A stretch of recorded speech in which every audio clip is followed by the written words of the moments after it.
അച്ഛൻ എന്തുണ്ടാക്കി? ഒന്ന് നിർത്തുന്നുണ്ടോ രണ്ടാളും? ഊണെടുത്ത് വെച്ചിട്ടുണ്ട്. എനിക്ക് വേണ്ട. വയറ് നിറച്ച ആവശ്യത്തിനുള്ളത് അച്ഛൻ ഉരുട്ടി തന്നു. നിനക്ക് വേണ്ടെങ്കി വേണ്ട, നിങ്ങൾ വാ. ഇങ്ങനെ ഒരു അമ്മ ഒന്ന് നിർബന്ധിച്ചൂടെ? ആകെ ഒറ്റ മകനേ ഉള്ളൂ. എന്താ കറി? മീൻകറി. മീൻകറിയാണെങ്കി ബാക്കി ഭക്ഷണം കഴിച്ചിട്ട് തുടരാല്ലേ? നീ എങ്ങോട്ടാ? അമ്മ ഊണ് കഴിക്കാൻ വിളിച്ചു. നിനക്ക് ഇവിടെ അരി ഇട്ടിട്ടില്ല. അരി വാങ്ങിച്ചോണ്ട് പോയി. ഞാൻ തപ്പിച്ചക്കാരനോ? എനിക്ക് ചോറ് മതി. അമ്മാ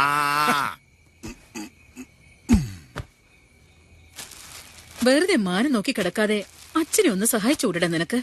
ഞാൻ വെറുതെ കിടക്കല്ല, മാനത്ത് നക്ഷത്രങ്ങൾ എണ്ണിക്കൊണ്ടിരിക്കുക. നീ ജനിച്ച അന്ന് മുതൽ ഞാനാ നക്ഷത്രം എണ്ണുന്നേ. നിങ്ങളൊന്നും മിണ്ടാതിരി. എങ്ങനെ മിണ്ടാതിരിക്കും? തിന്നുക ഉറങ്ങുക ഇത് തന്നെ പണി. അതൊക്കെ എന്താ നിസ്സാര പണിയാണോ? തിന്നാന്ന് പറഞ്ഞ വാ തുറന്ന അങ്ങനെ കാണിക്കണം. ഉറങ്ങാന്ന് പറഞ്ഞ കണ്ണടച്ച് ദുസ്വപ്നം കാണാതെ കിടക്കണം. ഇതൊന്നും ഒരു പണിയല്ല.